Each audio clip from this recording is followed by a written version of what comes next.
Sophonias 1. Mao kini ang gisulti sa Ginoo kang Sophonias sa panahon nga si Josias nga anak ni Amon mo'y naghari sa Juda.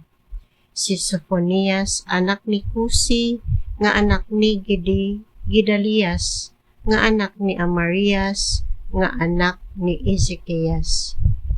Miingon ang Ginoo, huwag tangon ko ang tanang butang sa kalibutan. Huwag tangon ko ang tao og mga mananak, ingon man ang mga langgam og ang mga isda. Laglagon ko ang mga dautan, puuhon ko ang tanang tao, nag-ingon ang Ginoo. Silutan ko ang Juda og ang tanang lumulupyo sa Jerusalem. Huwag tangon ko kining dapita ang mga handumanan ni Baal, ug ang ngalan sa mga pari nga nagsimba sa mga Diyos-Diyos. Laglagon ko katong nanaka sa mga atok, aron pagsimba sa mga langit nung binuhat. Laglagon ko katong nang yukbo og manumpa sa akong ngalan, apan mananumpa usab sa ngalan ni Milcom. Laglagon ko sila nga mibiya kanako o wala na mag-alagad kanako o magpakisayod pa kanako.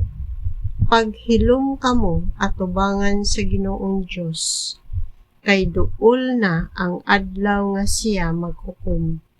Ang Ginoo nag-andam og halad nga sunugon o kiputli na niya ang iyang mga dinapit. Sa adlaw nga ihalad na kini ngadto sa Ginoo moingon siya, silutan ko ang mga opisyal ug ang mga anak sa hari, ingon man ang tanan nga nagsunod sa batasan ug kinabuhi sa mga langyaw. Niadto unyang adlaw silutan ko ang nagsimba sama sa mga tawo nga wala mo ila kanako ug kadtong mangawat ug mupatay aron mapuno sa mga inilog ang balay sa ilang agalon. Miingon ang Ginoo, niana unyang adlaw mabati ang usa ka singgit gikan sa ganghaan sa isda didto sa Jerusalem. Usa ka dangoy-ngoy gikan sa ikaduhang bahin sa syudad, usa ka dahunog gikan sa kabungturan.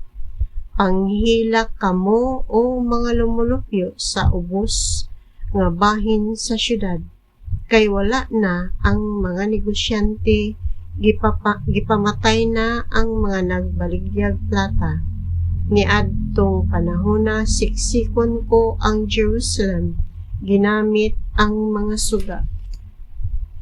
Og silutan ko ang mga tawo nga nagsalig lamang sa ilang kaugalingon o naghuna-huna nga ang Ginoo dili mobuhat og maayo o dautan. Sakmiton ang ilang kabtangan o panggub-on ang ilang kabalayan. Dili sila maoy makapuyo sa mga balay nga ilang gibuhat o makainom sa bino nga abot sa ilang parasan. Duol na kaayo ang adlaw nga ang Ginoo maghukom ug pait kining palandungon.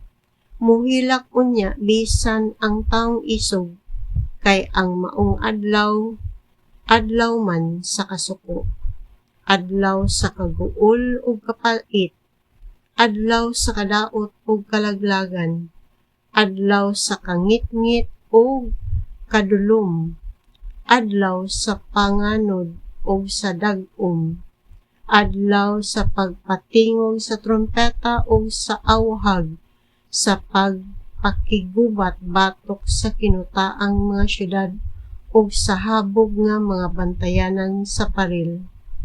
Miingon ang Ginoo, kastiguhon ko ang mga tawo o manglakaw unya sila sama sa buta, kay nakasala man sila kanako.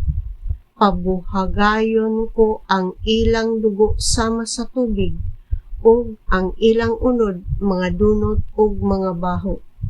Sa adlaw sa kasuko sa Ginoo dili makaluwas kanila ang ilang salapi ug bulawan. ang tibuok kalibutan lamyon sa kalayo sa iyang kasuko ug sa kalit puuhon niya ang tanang tawo nga nagpuyo dinhi sa yuta.